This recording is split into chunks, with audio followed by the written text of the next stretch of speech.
আজকে আমাদের এলাকায় রাত্রে 3 জন ডাকাত ধরা হয়েছে। 3 জন ডাকাতি করতে আসছিল।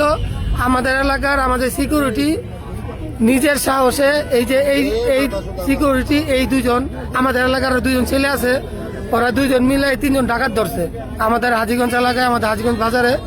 3 জনে এই লোক মেন, ওই লোক ওস্তাদ, ওই 2 জনের সাথে করে নিয়ে আইছে। ওরা হুন্ডা নিয়ে আইছিল ডাকাতি করতে, তো ওরা এই 3 জন হইলো ডাকাত। আমাদের এলাকার বাসীর পক্ষ থেকে আমরা কিছু কথা শুনতে চাই। আমাদের এলাকাবাসী কিছু বলেন। আমরা সম্পূর্ণ অনিরাপত্তা ছিলাম 5 তারিখের পর থেকে। আমাদের অন্যতম ব্যক্তি আমাদের মনির সরকার কাকা, ওনাদের কাছে আমরা আবেদন করি হাজগঞ্জের পক্ষ থেকে যে আমাদের বাজারে অনেক চুরিদারি হচ্ছে, আমরা কি করব। উনি আমাদের একটা কমিটি করে দেন, তখন আমাদের একটি কমিটি করে দেওয়া হয়েছে। কমিটিটা হচ্ছে গিয়া মমতা, রকি, রুমেল আরো আমাদের সকলকে মিলে একটা কমিটি করে দিচ্ছে। এখন কমিটির সুফল পাচ্ছি আমরা। এই যে চোর ধরছে আমাদের সিকিউরিটিরা, ডাকাত ধরছে, এর আগে 2টা চোর ধরছে। এগুলিকে নিয়ে আমরা মনে করেন আজকে নিরাপত্তার ভিতরে আছি।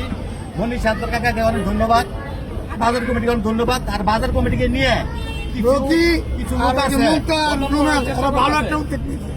আর কমিটির মধ্যে আমাদের কমিটি নিয়ে কি ষড়যন্ত্র, এদের কমিটি নিয়ে ষড়যন্ত্র চলছে। এখন বর্তমানে কিছু আওয়ামী লীগের দোষর আছে, এরা চাইতেছে আমাদের হাজীগঞ্জ চুরিদের হোক, আমাদের দলীয় বদনাম হোক।